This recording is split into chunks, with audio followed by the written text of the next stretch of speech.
Hello everyone, welcome to DNS day night study.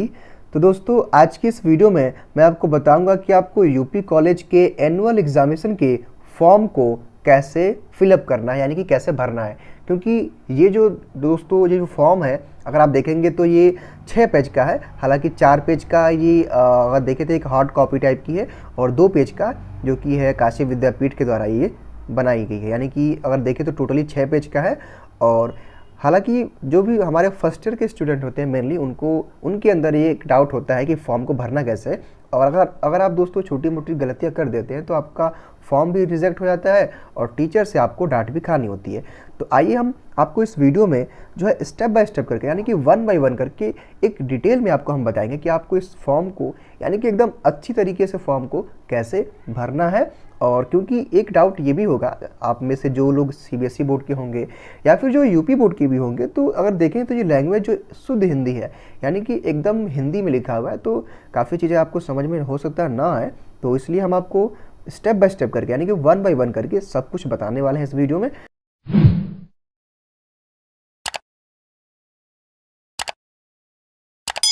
तो आइए हम आपको सबसे पहले पेज से स्टार्ट करते हैं, यानी कि यहाँ पे आपको क्या भरना होगा।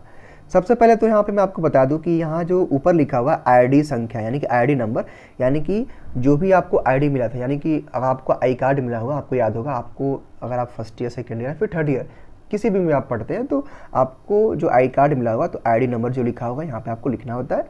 देन यहाँ पे देखेंगे आप 2 ऑप्शन और है, वो है नामांकन संख्या और अनुक्रमांक। लेकिन ये आपको नहीं भरना है, यानी कि आपको छोड़ देना है। ठीक है, ये आप चाहे किसी भी जो है ईयर के स्टूडेंट हो, ये आपको नहीं भरना है। ठीक है, ये कार्यालय द्वारा पूरित किया जाएगा। ठीक है, उसके बाद यहाँ पे आएंगे तो यहाँ पे लिखा हुआ है आपका कि सत्र, यानी कि ये तो सेशन की बात है। मान लीजिए आप किसी भी, यानी कि अगर आपने 2020-21 में एडमिशन करा है तो 2020-21 लिखेंगे, या फिर अगर आप मान लीजिए आगे भी जो भी लोग फॉर्म भरने वाले हैं तो अपना सेशन, यानी कि ये तो आप समझ सकते हैं, अपने हिसाब से आप इसको लिख सकते हैं। ठीक है, देन अगर आप यहाँ पे देखेंगे दोस्तों तो थोड़ा सा आप यहाँ पे आपको गौर से पढ़ना होगा, जो कि बहुत ही महत्वपूर्ण है। अगर इसको देखें तो काफ़ी इंपॉर्टेंट है। यहाँ पे लिखा है कि परीक्षार्थी अपना नाम हाई स्कूल अथवा समकक्ष परीक्षा के प्रमाण पत्र के अनुसार ही लिखे। समस्त प्रविष्टियाँ एक ही भाषा, यानी कि एक ही लैंग्वेज, हिंदी या अंग्रेजी में होनी चाहिए। अपूर्ण आवेदन पत्र स्वीकार नहीं होंगे। दोस्तों, यहाँ पे जो ये लिखा हुआ है इसका मतलब ये है, यानी कि ये एक जो निर्देश होता है, इंस्ट्रक्शन होता है, ये कह रहा है कि मान लीजिए कि आपको जो अपना नाम भरना है वो हाई स्कूल में, यानी कि जो आपके मार्कशीट में हाई स्कूल, इंटरमीडिएट या फिर जो है आपका फर्स्ट ईयर या सेकेंड ईयर में जो भी आपके मार्कशीट में नाम लिखा हुआ है वही आपको नाम लिखना है। यानी कि और आपको कहीं नाम और कोई नाम, यानी कि जो आपके घर और का नाम होता है वो नहीं भरना है, आपको वही भरना होता है। ठीक है, और यहाँ पे एक चीज़ और भी है, वो बोल दिया है, साफ साफ कह रहा है कि, यानी कि एक निर्देश ये भी है कि अगर आप इस फॉर्म को चाहें तो आप इस फॉर्म को या तो टोटली इंग्लिश में भरें या फिर टोटली आप इसको हिंदी में भरें। ठीक है, और यहाँ पे ये भी लिखा है कि अपूर्ण आवेदन पत्र स्वीकार नहीं होंगे, यानी कि अगर आपने अधूरा भरा हुआ है तो स्वीकार नहीं होगा। और टीचर काफ़ी डांटते भी हैं, तो हालांकि कोई बात नहीं, इस वीडियो को देखने के बाद आपके अंदर सारे डाउट क्लियर हो जाएंगे कि आपको इस फॉर्म को कैसे भरना है। तो सबसे पहले यहाँ पे मैं आपको बता दूँ कि ये 3 ऑप्शन यहाँ पे हैं। ठीक है, तो पहले वाले ऑप्शन कक्षा में, यानी कि आप किस क्लास में, यानी कि आपने यूपी कॉलेज में किस क्लास में एडमिशन लिया है। यानी कि मान लीजिए अगर आपने बीए में लिखा है तो यहाँ पे बीए लिख देंगे, अगर आपने बीएससी में लिया है तो बीएससी में, अगर आप बीकॉम में लिए हैं तो आप जो है बीकॉम यहाँ पे लिख देंगे। और दोस्तों, भाग का मतलब होता है कि पार्ट, यानी कि आप बीए पार्ट 1 में हैं, बीएससी पार्ट 1 में है, सेकंड यानी कि पार्ट सेकंड का मतलब है कि फर्स्ट ईयर में है, सेकंड ईयर में, थर्ड ईयर में। यानी कि अगर आप फर्स्ट ईयर के स्टूडेंट हैं तो आप यहाँ पे फर्स्ट ईयर लिख देंगे, यानी कि भाग 1 लिख देंगे। ठीक, और यहाँ पे दोस्तों विषय जो है ये वाला तीसरा ऑप्शन, ये आपको छोड़ देना है, यानी कि ये आपको नहीं भरना है। ये पीजी के स्टूडेंट के लिए है, ये आपके लिए नहीं, यानी कि जो लोग वहाँ से पीजी कर रहे हैं यूपी कॉलेज से, ये उनके लिए। ठीक है, तो यहाँ पे आपका क्लियर हो गया। उसके बाद यहाँ पे आपको जो है लिखा हुआ है कि यहाँ पे आपको अपने सब्जेक्ट भरने हैं। मान लीजिए आपके जो भी फर्स्ट ईयर या फिर सेकंड ईयर में या फिर थर्ड ईयर में यूपी कॉलेज में जो भी आपके सब्जेक्ट हैं, आपको यहाँ पे सब्जेक्ट का नाम जो है नॉर्मली भरना होता है। मान लीजिए अगर आप बीएससी के स्टूडेंट हैं, अगर आपका पीसीएम है तो यहाँ पे आप फिजिक्स, केमिस्ट्री, मैथमेटिक्स अपना तीनों सब्जेक्ट डाल सकते हैं। वही अगर आप बीए के स्टूडेंट हैं देन जो है अपना बीए में आपके मान लीजिए पॉलिटिकल साइंस हो गया, एंशिएंट हिस्ट्री और इंग्लिश, तो तीनों सब्जेक्ट यहाँ पे आप अपने लिख देंगे। ठीक है। उसके बाद यहाँ पे आप देख ही सकते हैं, यहाँ पे आपको एक पासपोर्ट साइज फ़ोटो चिपकाना होता है। देन अगर आप फिर नीचे आएंगे तो यहाँ पे सेकंड लिखा हुआ कि परीक्षार्थी का नाम, यानी कि आपका जो भी नाम है आपको पूरा नाम यहाँ पे लिखना होता है, ठीक है। आपको अपना पूरा नाम लिखना होता है, यानी कि हिंदी में, और सेकंड यानी कि इस वाले लैंग्वेज में, यानी कि इस वाले इसमें आपको जो है आपको अंग्रेजी में यानी कि इंग्लिश में आपको अपना नाम लिखना होता है, ठीक। और उसके बाद यहाँ पे दोस्तों एक तीसरा जो ऑप्शन है लिखा हुआ है, तीसरा, कि परीक्षार्थी के पिता का पूरा नाम, यानी कि आपके फादर यानी कि आपके पापा का नाम लिखना होता है। जो भी अगर आपके पापा का नाम इसमें लिखना होता है, फिर नीचे आपके अपने मदर का नाम, यानी कि परीक्षार्थी के माता का पूरा नाम, यानी कि श्रीमती, जो भी आपकी मम्मी का नाम होगा आपको यहाँ पे फिल करना होता है। देन जैसे आप फिर नीचे आएंगे तो यहाँ पे दोस्तों लिखा हुआ है कि चौथा, यानी कि परीक्षार्थी की जन्म तिथि, और ये भी साफ साफ लिखा हुआ है कि हाई स्कूल प्रमाण पत्र के अनुसार, यानी कि देखिए आपको जो भी इस फॉर्म में भरना है, यानी कि जो भी आपको इस फॉर्म में फिल करना है, वो आपके हाई स्कूल, इंटरमीडिएट या फिर फर्स्ट ईयर का, अगर आप सेकेंड ईयर के स्टूडेंट हैं तो फर्स्ट ईयर के जो है मार्कशीट के अनुसार ही आपको भरना होता है। तो यहाँ पे आप नॉर्मली अपना डेट ऑफ बर्थ डाल सकते हैं, ठीक है। यानी कि जो भी आपका हाई स्कूल में, जो भी आपके हाई स्कूल के जो है सर्टिफिकेट में लिखा होगा डेट ऑफ बर्थ, DOB, वही आपको इसमें डालना होता है। देन जैसे आप नीचे आते हैं, फिर यहाँ पे लिखा हुआ दोस्तों कि परीक्षार्थी का स्थायी पता। देखिए इसका मतलब, अस्थायी पता का मतलब होता है कि यहाँ पे आपको समझना होगा, जैसे मान लीजिए आप जो है वाराणसी में रह के पढ़ाई कर रहे हैं, और अगर आपका मान लीजिए घर है गाजीपुर या फिर कोई भी डिस्ट्रिक्ट हो, तो उसको हम लोग अस्थायी पता बोलते हैं, यानी कि वहीं पे आप रहते हैं। तो अस्थायी पता में जहाँ से आप बिलोंग करते हैं वहाँ डाल देंगे, ठीक है, और वहाँ का ही आप पिन कोड डालेंगे, और फ़ोन नंबर तो आप जो है घर वालों का, यानी कि किसी भी अपने पेरेंट्स का या फिर अपना भी डाल सकते हैं। फिर उसके बाद सेकंड जो है, जो अस्थाई, जो कि पूछ रहा है दोस्तों कि परीक्षार्थी का पत्राचार हेतु पता, यानी कि निकटतम। इसका मतलब ये होता है कि मान लीजिए आप गाजीपुर से अगर बिलोंग करते हैं और अगर आप वाराणसी में रह के पढ़ाई कर रहे हैं, ठीक है, तो आप वाराणसी का यहाँ पे, जहाँ पे भी आप वाराणसी में रह रहे हैं, कहीं पे भी रह रहे हैं, जो भी प्लेस हो, उस प्लेस को आप अच्छी तरीके से यहाँ पे फिल करेंगे, ठीक है, और यहाँ पे अपना पिन कोड डाल देंगे, यानी कि वाराणसी का जो पिन कोड है, और फ़ोन नंबर में आप डालेंगे। लेकिन यहाँ पे एक बात और आती है कि मान लीजिए इसमें से बहुत सारे लोग होंगे जो वाराणसी के ही होंगे, यानी कि बनारस के रहने वाले अगर आप हैं, और अगर मान लीजिए आप कि आपका घर भी बनारस में है और पढ़ाई भी कर रहे हैं, तो आपको इन दोनों में सेम एड्रेस डालना होता है, ठीक है। यानी कि आप इन दोनों में, इसमें जो डालेंगे एड्रेस, इसी में भी आप कर देंगे, यानी कि इन दोनों में आप सेम एड्रेस अपना डालेंगे, ठीक है। तो जी रहा। और उसके बाद देखिए यहाँ पे लिखा हुआ है कि पिछली, सातवां जो है, पिछली कक्षा का विवरण अनुक्रमांक, यानी कि मान लीजिए अगर आप फर्स्ट ईयर के स्टूडेंट हैं, तो मान लीजिए आपका इंटरमीडिएट में जो भी आपका रोल नंबर था यहाँ पे डाल देंगे, और आपने जितना मार्क्स अपना प्राप्त किया था, यानी कि गेन किया था, जितना भी आपको नंबर मिला था, यहाँ पे आप डाल देंगे, ठीक। बस दोस्तों मान लीजिए कि अगर आप सेकेंड ईयर के स्टूडेंट हैं, यानी कि आप सेकेंड ईयर में एग्ज़ाम देने जा रहे हैं यूपी कॉलेज में, तो यहाँ पे आप फर्स्ट ईयर का रोल नंबर डाल देंगे और यहाँ पे पूर्णांक डाल देंगे, ठीक है। और यहाँ पे अगर आप देखें तो ये जो ऑप्शन नंबर 8 है, यानी कि 8वां है, लिखा है कि पूर्व परीक्षाओं का विवरण, यानी कि इससे पहले जितने भी आपने एग्ज़ाम दिए हैं उनका आपको यहाँ पे डिटेल में पूरा एक विवरण देना है। तो सबसे पहले तो आपको हाई स्कूल, अगर आप फर्स्ट ईयर के स्टूडेंट हैं, मान लीजिए अगर आप अभी फर्स्ट ईयर में यूपी कॉलेज में आपने BA BSc या फिर BCom एडमिशन लिया है, तो आपको इन्हीं दोनों को भरना है, यानी कि हाई स्कूल भरना और इंटरमीडिएट, ठीक है, यानी कि 10th एंड 12th। तो यहाँ पे अगर आप देखें लिखा हुआ है कि परीक्षा संस्था का नाम, यानी कि देखिए संस्था का दोस्तों मतलब ये होता है कि आपका बोर्ड कौन सा है, यानी कि अगर आपने यूपी बोर्ड से जो है 10th पास आउट किया तो यहाँ पे आप लिखेंगे यूपी बोर्ड, ठीक है। अगर आपने CBSE बोर्ड से पास आउट किया तो इसी पे आप, यानी कि यहीं पे आप लिखेंगे CBSE बोर्ड, ठीक। और यहाँ पे इंटरमीडिएट में भी आपको सेम करना है, अगर आप यूपी बोर्ड के हैं तो यूपी बोर्ड लिखना है, और आप CBSE बोर्ड के हैं तो CBSE बोर्ड लिखना है। अब उसके बाद यहाँ पे अनुक्रमांक का मतलब होता है रोल नंबर, यानी कि आपको 10th का रोल नंबर इसमें डालना है, उसके बाद आपको यहाँ पे जो है इंटरमीडिएट यानी कि 12th का आपको यहाँ पे रोल नंबर, यानी कि यहाँ पे जो है मान लीजिए अगर आपका 10th है तो 10th का यहाँ पर रोल नंबर, और इसके बाद जो है 12th का यानी कि 12वीं का रोल नंबर डालना होता है। उसके बाद वर्ष का मतलब है कि मान लीजिए आपने जो है 10th जो है किस वर्ष में पास आउट किया है, यानी कि मान लीजिए अगर आपने 18 में पास किया है 2018 में तो 18 डाल देंगे, और अगर आप मान लीजिए आपने 12th जो है 2020 में पास आउट किया तो यहाँ पे 2020 लिख देंगे, ठीक है। उसके बाद यहाँ पे लिखा है पूर्णांक प्राप्तांक, यानी कि आपको यहाँ पे ये भी लिखना होता है कि मान लीजिए अगर आपका जो 10th में जो है 600 नंबर का पेपर होता है, अगर मान लीजिए उसमें आपने 480 पाया है, ठीक है, तो ऐसे ही आपको, यानी कि ये तो होगा आपका पूर्णांक यानी कि मैक्सिमम मार्क्स, और आपने कितना प्राप्त किया है 480 ये लिखना होता है। यानी कि यहाँ पे आपको कितने में से कितने मार्क्स आपने पाया यहाँ पे लिखना होता है 10th में, और सेम यहीं पे आपको 12th में भी करना होता है।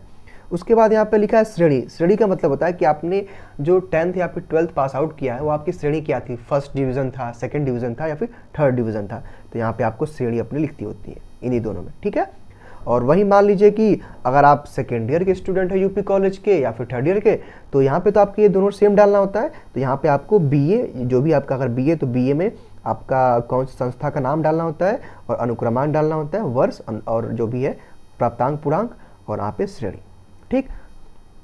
और यहाँ पे जो है स्नातकोत्तर का मतलब वही पीजी, अगर आप जो है यूपी कॉलेज से पीजी कर रहे हैं तो जो भी इन सब्जेक्ट जो भी है आप उसको भर करके यहाँ पे स्नातकोत्तर में छोड़ सकते हैं। अब यहाँ पे 9वां जो है यानी कि 9th वाला कह रहा है कि पाठ्यक्रम के प्रथम द्वितीय भाग के प्राप्तांकों का विवरण, केवल द्वितीय एवं तृतीय भाग। देखिए जो भी हमारे फर्स्ट ईयर के जो स्टूडेंट हैं ये इनके लिए नहीं है। अगर आप फर्स्ट ईयर के स्टूडेंट हैं यूपी कॉलेज के फर्स्ट ईयर में, अगर आप एग्जामिनेशन देने जा रहे हैं अभी एनुअल एग्जाम यानी कि वार्षिक परीक्षा, तो ये आपको नहीं भरना है, ठीक है। अगर आप वही सेकेंड ईयर के स्टूडेंट हैं तो आपको भरना है, यानी कि फर्स्ट ईयर में आपने कितना नंबर लाया था आपको भरना होता है, ठीक है। हम आगे बढ़ते हैं अब। उसके बाद दोस्तों यहाँ पे लिखा हुआ कि 10वां जो ऑप्शन है कह रहा है कि क्या आपके विरुद्ध इस संस्था में कोई अनुशासनात्मक कार्यवाही की गई है। ये तो जो है आपको इसमें जो है नहीं पे क्लिक करना है, ठीक है, ये जो है नहीं करना होता है। फिर आप ये तो परीक्षा का परीक्षार्थी द्वारा घोषणा पत्र होता है, तो यहाँ पे आपको इसको आप एक बार पढ़ लीजिएगा। आप सभी को मैं ज़रूर बोलूँगा कि आप इसको पढ़ लीजिएगा। हालांकि इसका कोई मतलब तो नहीं है, लेकिन जो है भाई जो रूल रेगुलेशन होता है उसको फॉलो करना ही पड़ता है, तो आप इसको एक बार पढ़ लीजिएगा। और यहाँ पे लिखा हुआ स्थान यहाँ पे लिख देंगे आप वाराणसी, और दिनांक यानी कि जिस भी डेट को आप फॉर्म जो है जमा करेंगे अपना डेट लिख देंगे, और अपना पूरा यहाँ पे परीक्षार्थी के पूर्ण एवं स्पष्ट हस्ताक्षर, यानी कि आपको यहाँ पे अपना सिग्नेचर करना होता है, लेकिन आपको अपना पूरा नाम यानी कि अच्छे से लिख करके आपको सिग्नेचर यहाँ पे करना होता है। दोस्तों यहाँ पे आप समझिए कि आपको जो है पूरा इस वीडियो को देखना है, समझना है, नहीं तो अगर आप छोटी मोटी गलतियां करते हैं तो टीचर बहुत डांटते हैं। अगर आप जमा करने जाएंगे तो अरुण कुमार सर वैसे तो बैठे होते हैं और बहुत डांटते हैं वो कि आपने कैसे फॉर्म भरा है, अभी आप पढ़ाई कर रहे हैं, आपको फॉर्म भी भरने का तरीका नहीं पता है। तो इसलिए मैं आपको बता रहा हूँ कि आप अच्छे से इस वीडियो को देखें और अपने डाउट क्लियर करें और अच्छे से अपने फॉर्म को भर लें। तो यहाँ जो अगला पेज नंबर है दोस्तों, यहाँ पे भी आपको सेम वही चीज़ें हैं। मैंने आपको बताया था अनुक्रमांक आपको नहीं भरना है क्योंकि आपको नहीं पता है अभी, आईडी संख्या आपको भर देना है, ठीक। और जैसे कि मैंने आपको बताया था अपना सत्र जो भी है सत्र चल रहा था आपको, यानी कि जिस भी सत्र में यानी कि जिस भी सेशन में जिस भी सीजन में आपने एडमिशन लिया है वो आपको डालना होता है। और कक्षा मैंने आपको बता ही दिया था, अगर बीए तो बीए, बीकॉम है तो बीकॉम, बीएससी है तो बीएससी, भाग जो भी आप पार्ट 1 2 सेकंड जो भी चल रहा है डाल दीजिएगा। और ये आपको नहीं भरना है, ये स्नातकोत्तर यानी कि पीजी स्टूडेंट के लिए है। और जैसा कि फिर से आप देखेंगे तो यहाँ पे वही आपका नाम, यहाँ पे अंग्रेजी में नाम लिखना होता है, पिता का नाम, मम्मी का यानी कि माता का नाम, और जो है प्रत्याचार हेतु पता, यानी कि जहाँ यानी कि निकटतम, यानी कि अगर आप जहाँ भी रह रहे हैं, रह के अगर वाराणसी के हैं तो आपको यहाँ पे अपना एड्रेस डालना होता है, ठीक है। यानी कि एक निकटतम इसको बोला जाता है, प्रत्याचार का मतलब होता है आपको डालना होता है। अब है कि परीक्षार्थी द्वारा चुने गए विषय, यानी कि वही है जो भी आपके सब्जेक्ट हैं, 3 ठो 4 ठो जो भी आपके सब्जेक्ट होंगे, जितने होंगे आपको सब्जेक्ट के नाम लिखने होते हैं। और इसके नीचे अगर आप देखेंगे दोस्तों तो लिखा हुआ है परीक्षार्थी द्वारा परीक्षार्थी का स्पष्ट मतलब कि हस्ताक्षर यानी कि सिग्नेचर, तो यहाँ पे भी आपको यहाँ पे अपना जो है सिग्नेचर करना होता है, ठीक है, यानी कि यहाँ पे आपको साइन करना होता है। लेकिन यहाँ पे आपको ध्यान रखना होता है कि जो भी आपने ये सिग्नेचर यहाँ पे किया है वो भी सेम रहना चाहिए, यानी कि जब आप एग्ज़ाम देने जाएंगे कॉलेज में तो फिर से यानी कि डेली एक जो है आपको डेली अपना सिग्नेचर करना होता है, तो सेम रहना चाहिए, तो सही रहता है तो वो कर लेंगे आप। और यहाँ पे ये जो दोस्तों है ये आपको नहीं भरना है, ये आपको छोड़ देना है, ठीक है, ये आपको छोड़ना है। और ये जब आप एग्ज़ाम देने जाएंगे कॉलेज में तो ये आपसे भरवाया जाता है, यानी कि इसको आपको छोड़ देना है, इससे आपका कोई मतलब नहीं है, ठीक है। अब नीचे अगर आप आएंगे तो यहाँ पे देखेंगे साफ साफ लिखा हुआ है प्रवेश पत्र एडमिट कार्ड, यानी कि अनुक्रमांक, आईडी संख्या, नंबर, ये आपको छोड़ देना है, ठीक है। ये जो है कॉलेज वाले भर देंगे, यानी कि कॉलेज वाले, यानी कि कॉलेज के जो भी हमारे टीचर्स हैं, जो भी हमारे प्रोफेसर्स हैं, या फिर जो भी हमारे कर्मचारी हैं, वो लोग इसको भरते हैं, ये आपको छोड़ देना है। यहाँ पे आपका वही छात्र छात्रा का नाम, जो भी आपका नाम है फुल, या तो आप इंग्लिश में लिखें या फिर हिंदी में, ये आपकी मर्ज़ी है। फिर आप जो है पिता का नाम श्री, यानी कि जो भी है, तो यहाँ पे पिता का नाम लिख देंगे, और यहाँ पे मम्मी का अपने यानी कि माता का नाम लिख देंगे, ठीक है। और उसके बाद यहाँ पे लिखा हुआ है कि कक्षा, यानी कि अगर आपका बीए तो बीए, बीकॉम है तो बीकॉम, और बीएससी है तो बीएससी लिख देंगे। भाग यानी कि एक है तो एक, दो है तो दो, जो भी आपका पार्ट है लिख देंगे। स्नातकोत्तर यानी कि अगर आप पीजी के स्टूडेंट हैं तो लिखेंगे, नहीं तो आप छोड़ देंगे, यानी कि ये यूजी स्टूडेंट के लिए नहीं है, ठीक है। यानी कि ये first year, second year, third year student के लिए नहीं है। उसके बाद वहीं आपका विषय सब्जेक्ट डालना होता है। आपके जो भी 3 सब्जेक्ट हैं, तीनों सब्जेक्ट के यहाँ पे आप नाम लिखिए। और यहाँ पे आपको वहीं जो है फ़ोटो चिपकाने होते हैं अपने। और दोस्तों यहाँ पे मैं आपको बता दूँ कि ये जो है ना, ये वाला पेज, ये आपको एग्ज़ाम, यानी कि मान लीजिए अगर आपका एनुअल एग्ज़ाम स्टार्ट होने वाला है तो 10 दिन पहले यही आपको एडमिट कार्ड मिलता है, यानी कि यही वाला, यानी कि यही आपको एडमिट कार्ड के रूप में यही वाला मिलेगा, ठीक है। यानी कि एग्ज़ाम देने से 10 दिन 15 दिन पहले आपको एडमिट कार्ड यही मिलता है। इसी को दिखाकर आप एग्ज़ाम देते हैं, ठीक है। यानी कि यही वाला आपको मिलेगा एग्ज़ाम से 10 या 15 दिन पहले। तो यहाँ पे आपको फ़ोटो चिपकाने हैं। यहाँ पे टीचर जो भी है प्रचार के तो अपने सिग्नेचर वगैरह होते हैं, तो उससे आपको मतलब नहीं है। यानी कि जैसा कि आप देखें तो ये मैंने आपको बताया दिया कैसे भरना है। और हाँ, यहाँ पे लिखा है कि परीक्षा में केवल नीली स्याही का ही प्रयोग करें, यानी कि ब्लू वाल पेन का यूज़ करना होता है, और मोबाइल नहीं लेके जाना होता है कॉलेज में, ये तो रूल है ही। अगर आप फिर नेक्स्ट बढ़ेंगे, ये जो पेज आपको मिला होगा, ये यहाँ पे लिखा हुआ है कि महात्मा गांधी काशी विद्यापीठ वाराणसी विश्वविद्यालय में नामांकन हेतु आवेदन पत्र। यानी कि दोस्तों यहाँ पे आपको ध्यान से समझना है कि यहाँ पे जो पॉइंट आउट यहाँ पे नोट जो किया गया, ये बहुत इंपॉर्टेंट है। और ये कह रहा है कि नामांकन संख्या छोड़कर शेष प्रविष्टियाँ आवेदन द्वारा स्वयं पूरित, यानी कि आवेदन द्वारा स्वयं पूरित की जाए। यानी कि जो नामांकन संख्या है वो आपको नहीं भरना है। यानी कि अगर आप फर्स्ट ईयर के स्टूडेंट हैं तो आपको नामांकन संख्या नहीं भरना है, ठीक। यानी कि जो यहाँ पे नामांकन संख्या लिखा हुआ है जी आपको नहीं भरना है। उसके बाद यहाँ लिखा हुआ कि महाविद्यालय का नाम, यानी कि यहाँ पे आप लिखेंगे उदय प्रताप जो है स्वशासित महाविद्यालय, या फिर उदय प्रताप कॉलेज भी लिख सकते हैं आप, आपके ऊपर है वो, ठीक है। देन अगर आप नीचे आएंगे तो फिर से यहाँ पे आपको वही लिखना होता है, आपका अपना पूरा नाम स्पष्ट अक्षरों में, अपने पिता यानी कि फादर का नाम, अपने मदर यानी कि मम्मी का नाम, और स्थायी पता जैसे कि मैंने बताया ही, जो अगर आप जहाँ से भी बिलोंग करते हैं, बेसिकली अगर आप कहीं गांव से बिलोंग करते हैं तो यहाँ पे आपको लिखना होता है। और पत्राचार यानी कि जहाँ पे आप फिलहाल में रह करके पढ़ाई कर रहे हैं वो डालना होता है। और जन्म तिथि यानी कि डेट ऑफ बर्थ, यानी कि जो भी आपका 10th 12th के मार्कशीट में है वो डालना होता है। और कक्षा का मतलब पता ही आपको, यानी क्लास, यानी कि जो भी आपका बीए बीएससी बीकॉम जो भी है डालना होता है। उसके बाद यहाँ पे 8वां लिखा है कि 1 जुलाई 2000 जो भी है, यहाँ पे दोस्तों ये भी जो है ये एक आयु कह रहा है, यानी कि 2021 में आप कितने साल के होंगे, तो वो आपको अपने जो है एज को कैलकुलेशन करके आपको अपना लिखना होता है। तो ये तो आप एज का है तो आप अपने हिसाब से करें, क्योंकि आपकी एज क्या है वो आप ही जानते हैं।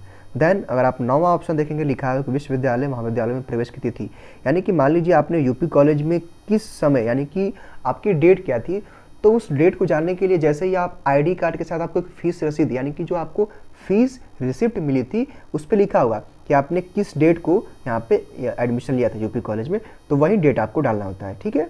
यहाँ पे अपना डेट डाल देंगे। और हाँ, ये वाला आप छोड़ देंगे, ठीक है, ये वाला आप छोड़ देंगे, ये फर्स्ट ईयर के स्टूडेंट छोड़ेंगे, बाकी सेकेंड ईयर के स्टूडेंट तो लिख ही देंगे अपना, यानी कि यूपी कॉलेज से उन्होंने पास किया है तो वो लिख देंगे, लेकिन फर्स्ट ईयर के स्टूडेंट यहाँ पे कुछ भी नहीं भरेंगे, ठीक है। और यहाँ पे भवविद्य यानी कि अभ्यर्थी के हस्ताक्षर, यहाँ पे आपको अपना सिग्नेचर करना होता है जो भी आपका है। और यहाँ पे फिर आपका दिनांक, यानी कि जिस भी दिनांक यानी कि जिस डेट को आप फॉर्म भर रहे हैं यहाँ पे आपको डालना होता है। और यहाँ पे ये वाला आपको छोड़ देना होता है, ठीक है। और फिर अगर आप नीचे आएंगे तो फिर से वही चीज़ें हैं, नामांकन तिथि ये आपको नहीं भरना होता है, ठीक है, ये आपको नहीं भरना है, ये भी आपको नहीं भरना है, ये कार्यालय द्वारा प्रति होगा, यानी कि ये भी नहीं भरना है आपको, ये भी नहीं भरना है, यानी कि ऊपर वाला ये आपको नहीं भरना है, छोड़ देना है आपको। फिर यहाँ पे छात्र छात्रा का नाम, यानी कि जो भी आपका नाम है, आपकी मम्मी का नाम, आपके पापा पिता का नाम, डेट ऑफ बर्थ, जन्म तिथि, कक्षा जो भी आपका कक्षा है, संस्था जहाँ आपने प्रवेश लिया हो, यानी कि यहाँ पे आप लिखेंगे उदय प्रताप कॉलेज, यानी कि उदय प्रताप स्वशासित महाविद्यालय, या फिर यूपी कॉलेज आप लिख सकते हैं। अन्य विवरण में आप छोड़ देंगे, संस्था छोड़ने की तिथि ये भी आप जो है छोड़ सकते हैं, ठीक। और फिर यहाँ पे अभ्यर्थी के हस्ताक्षर यानी कि सिग्नेचर करने होते हैं आपको। और फिर आपको यहाँ पे दिनांक में आप यहाँ पे जो भी है लिख सकते हैं। उसके बाद फिर जैसे आप नीचे आएंगे, ये उत्तीर्ण परीक्षाएं, यानी कि वही जो मैंने आपको बताया ही था कि आपने जो है हाई स्कूल इंटरमीडिएट जो है आपके बोर्ड का क्या नाम है, बोर्ड लिख देंगे, आपका यूपी बोर्ड सीबीएसई बोर्ड किस वर्ष में आपने किस ईयर में पास आउट किया है, आपका रोल नंबर क्या है और आपकी श्रेणी क्या आई थी, यहाँ पे लिखना होता है। वही इंटरमीडिएट में भी आपको लिखना होता है, ठीक है। और अगर आप फर्स्ट ईयर, अगर आप मान लीजिए यूपी कॉलेज के फर्स्ट ईयर के स्टूडेंट हैं तो इसको आपको छोड़ना पड़ता है, ये वाला आपको छोड़ना है। मान लीजिए अगर आप फर्स्ट ईयर के स्टूडेंट थे, ये वाला आप छोड़ देंगे, ठीक। लेकिन अगर आप यूपी कॉलेज के सेकेंड ईयर के स्टूडेंट हैं तो यहाँ पे आपको स्नातक में लिखना होता है, जो भी आपका मार्क्स आया होता है। तो दोस्तों ये तो रहा, जहाँ तक हमें उम्मीद है ये ख़त्म हो गया। और तो ये तो रहा, और हमें उम्मीद है कि आपके जितने भी डाउट्स होंगे क्लियर हो चुके होंगे फॉर्म को लेकर के। और हाँ, अच्छे से फॉर्म को फिल करें ताकि आपको टीचर से डांट ना खानी पड़े।